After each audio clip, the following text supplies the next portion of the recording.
Jai Shri Krishna students, this is Yogesh Sharma. Welcome back to the class of physical education. Students, as you know that we have started the first unit of our book, that is planning in sports, and we have discussed its several topics like meaning of planning, objective of planning, different committees and their responsibilities, knockout tournament, league tournament, their advantages and disadvantages. So now today I am going to teach you the third type of tournament, that is combination tournament. But before that, let me suggest this to the student who have newly joined our group. Please visit to the below mentioned URL of YouTube channel. There you will get all the previous videos and they will help you to understand the present day topic. Okay, so let's start the topic. Students, book says combination tournaments are conducted when the matches are to be played on group basis और zonal basis. देखिए combination tournament कब conduct किए जाते हैं. सबसे पहले तो ये समझ लेना यहाँ पर इम्पोर्टेंट हो जाता है that what is combination tournament. देखिए जैसा कि नाम से ही हमें समझ में आ रहा है कि यहाँ पे जो दो टूर्नामेंट आपने पहले पढ़े हैं, कौन कौन से पढ़े हैं. नॉकआउट टूर्नामेंट पढ़ा है, लीग टूर्नामेंट पढ़ा है. इन दोनों टूर्नामेंट का कॉम्बिनेशन है यहाँ पर, और इन दोनों टूर्नामेंट को मिला करके एक थर्ड टाइप ऑफ टूर्नामेंट बना दिया गया जिसको नाम दे दिया है कॉम्बिनेशन टूर्नामेंट. लेकिन ये कॉम्बिनेशन टूर्नामेंट कब कराया जाता है? जब हम जोनल बेसिस पर कोई मैच करा रहे होते हैं. जोनल बेसिस पर कोई मैच करा रहे हैं से क्या मतलब है? देखिए मान लीजिए नेशनल लेवल पर कोई टूर्नामेंट चल रहा है, कोई कंपटीशन चल रहा है और उसमें 50-100 टीम अलग अलग स्टेट की आ जाती हैं. तो इन 50 टीम्स का मैच कराना तो बड़ा डिफ़िकल्ट सा हो जाएगा. तो इसको अवॉइड करने के लिए मैनेजमेंट कमेटी क्या करती है, वो पूरे नेशन को 4 जोन्स में डिवाइड कर लेती है और उनके अलग अलग सेंटर बना देती है. जैसे north zone, south zone, east zone, west zone, उनके सेंटर बना देती है.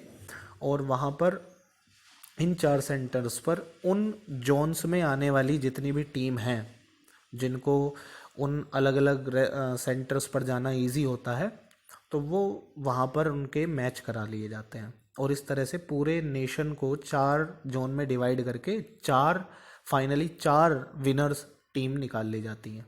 ओके, और तो इस तरह से ये जोनल बेसिस पर मतलब टूर्नामेंट कराए जाते हैं. तो कॉम्बिनेशन टूर्नामेंट की हमारी किताब ये बताती है कॉम्बिनेशन टूर्नामेंट की ज़रूरत वहाँ पड़ती है जहाँ पर जोनल बेसिस पर टूर्नामेंट कराए जा रहे हों. As a matter of fact, these tournaments depend on the stability of the activity, the number of participating teams and the areas and distance from which they come to participate. देखिए tournament, ये जो type है हमारी third type combination tournament, वो इस बात पर depend करती है कि टूर्नामेंट के लिए किस तरह का कॉम्बिनेशन सुटेबल होगा. अब किस तरह का कॉम्बिनेशन से मेरा क्या मतलब है? एक्चुअली कॉम्बिनेशन टूर्नामेंट स्टूडेंट 4 तरीके का होता है जो आगे आपको अभी बताया जाएगा. तो उन 4 तरीकों में से कौन सा तरीका सुटेबल रहेगा?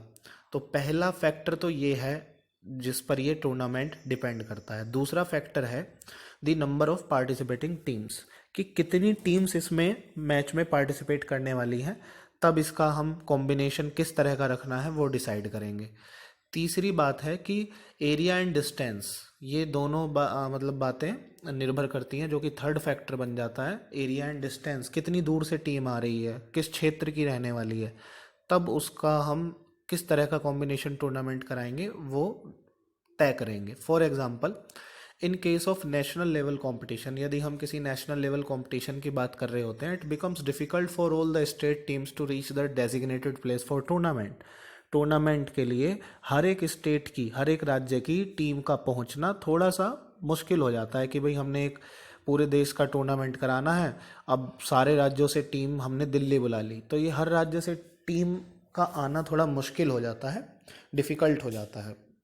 तो उसके लिए क्या करते हैं, to avoid such a type of difficulty at least 4 zones can be made and a tournament can be organized at a central place in each zone. तो इस प्रॉब्लम को, इस डिफ़िकल्टी को अवॉइड करने के लिए मैनेजमेंट कमेटी पूरे country को 4 जोन्स में डिवाइड करके उन सभी टीम्स को उनके करीबी, जहां उनका सबसे नज़दीकी जोन सेंटर होता है, वहां पर बुला लेती है और उनके 4 अलग अलग जगहों पर मैच कंडक्ट करा देती है.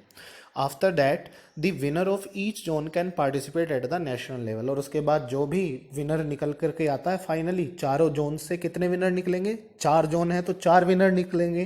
तो उन चारों विनर्स को फाइनली कॉल करके एक जगह बुला लिया जाता है और वहाँ पर उनका फाइनल मैच जो है वो करा दिया जाता है.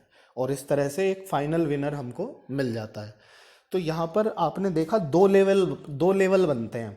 फर्स्ट लेवल पर, पहले स्तर पर तो टीम कहाँ खेली, जोनल बेस पर के अपने अपने जोन्स में से जीत कर आई. सेकंड लेवल में कहाँ खेली, वो नेशनल लेवल पर खेली. इसको आप इंटर जोनल टूर्नामेंट भी कह सकते हो, जो क्योंकि जोन्स के बीच में हुआ ना, ये zone A, zone B, zone C, zone D, तो जोन्स के बीच में हुआ तो इंटर जोनल टूर्नामेंट भी कह सकते हो, या ग्रुप टूर्नामेंट भी कह सकते हो, तो या नेशनल लेवल टूर्नामेंट भी कह सकते हो. तो 4 टीम्स नेशनल लेवल पर आकर खेली और फाइनली हमें एक विनर मिल जाता है. तो यहाँ पर बुक भी यही कह रही है, depending after that the winner of each zone can participate at the national level depending upon the number of teams in each zone and the availability of time. The tournament can be organized on the basis of knockout or league, and after that at national level the tournament can also be conducted either on knockout or league basis. देखिए, जब हम पहले level की बात कर रहे हैं, मान लीजिए जोनल लेवल की हम यहाँ पर बात कर रहे हैं, तो जोनल लेवल में भी हमने मान लीजिए 50 टीम्स आ गई. तो अब हमें ये देखना होगा ना कि भाई नंबर ऑफ टीम्स ज़्यादा है, तो अगर हम लीग कराने लगे तो it will take a lot of time. So to avoid that difficulty management committee क्या करती है, वहाँ पे नॉकआउट करा देती है, जिससे जल्दी जल्दी टीम्स बाहर हो जाती हैं. तो ये नॉकआउट वहाँ पे बेहतर हो गया. लेकिन कोई जोन ऐसा भी हो सकता है, मान लीजिए जोन ए में तो 50 आई थी, लेकिन जोन डी में कितनी टीम्स आई, 4. तो वहाँ पे क्या कराया जाए, वहाँ पे हम लीग करा देते हैं. तो ये पहले लेवल पर भी डिपेंड करता है टीम्स के नंबर पर कि कितनी टीम्स ने पार्टिसिपेट किया है. और जब दूसरा लेवल आता है, यानी कि इंटर जोनल कॉम्पिटिशन जब हो रहा होता है, तो वहाँ पे भी डिपेंड करता है कि भाई जोन से कितनी टीम्स निकल करके आई हैं. अभी तो हमने 4 जोन में डिवाइड किया, ज़रूरी थोड़ी है 4 ही जोन बनाए जाएं, जो 8 भी बनाए जा सकते हैं, 16 भी बनाए जा सकते हैं. तो अगर वहाँ पे भी टीम की संख्या कम रहती है, मान लीजिए 4 जोन ही है तो 4 ही विनर आएंगे, तो वहाँ पे हम लीग करा सकते हैं. लेकिन अगर 16 जोन में डिवाइड किया हुआ है और 16 टीम्स आ गई हैं, तो हम वहाँ पे क्या करेंगे, वहाँ पे फिर हम नॉकआउट करा देंगे. तो ये दोनों लेवल पर ये डिपेंड करता है कि सिचुएशन कैसी है, नंबर ऑफ टीम्स क्या है, कितनी टीम्स अवेलेबल हैं वहाँ पे, कितने पार्टिसिपेंट्स हैं, ये इस बात पर डिपेंड करता है. फिर दूसरा, टाइम कितना है मैनेजमेंट कमेटी के पास गेम को, पूरे गेम को एक तरह से ख़त्म कराने के लिए कितना टाइम है, ये इस बात पर भी डिपेंड करता है.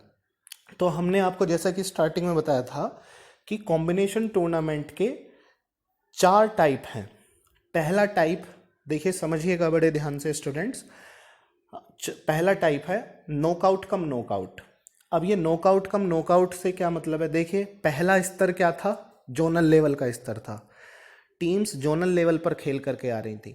अगर आपने जोनल लेवल पर नॉकआउट कराया है और फिर दूसरा लेवल था नेशनल लेवल या जो इंटर जोनल लेवल है, उस पर भी आपने नॉकआउट कराया है, तो दोनों लेवल्स पर नॉकआउट कराने के कारण ये कॉम्बिनेशन बन गया नॉकआउट कम नॉकआउट. यदि आपने पहले जोनल लेवल पर लीग कराया होता, दूसरे पर भी लीग कराया होता, तो ये बन जाता लीग कम लीग. अगर आपने पहले लेवल पर नॉकआउट कराया होता, दूसरे लेवल पर लीग कराया होता, तो ये बन जाता नॉकआउट कम लीग. और अगर पहले पर लीग और दूसरे पर नॉकआउट तो लीग कम नॉकआउट। तो समझ गए आप, इस तरह से ये कॉम्बिनेशन 4 तरीके का होता है। ठीक है, तो अभी यहाँ पर हम इसको डिटेल में पढ़ने वाले हैं। First one is knockout cum knockout. In this type of tournament the total number of teams are divided into 4 equal zones. ये तो सभी में करना ही है कि टोटल नंबर ऑफ टीम्स को जो नेशनल लेवल पर हमने पूरे नेशन को 4 जोन्स में डिवाइड कर दिया। First of all the teams of each zone play on knockout basis. अब क्योंकि ये नॉकआउट कम नॉकआउट है तो पहले लेवल पर टीम किस बेसिस पर खेलेगी, नॉकआउट बेसिस पर खेलेगी। In this way team becomes the winner from each zone. इस तरीके से हर एक जोन से एक एक टीम विनर बन जाती है। All the 4 winner teams again play their matches on knockout basis. और जो चारों टीम्स होती हैं वो दोबारा से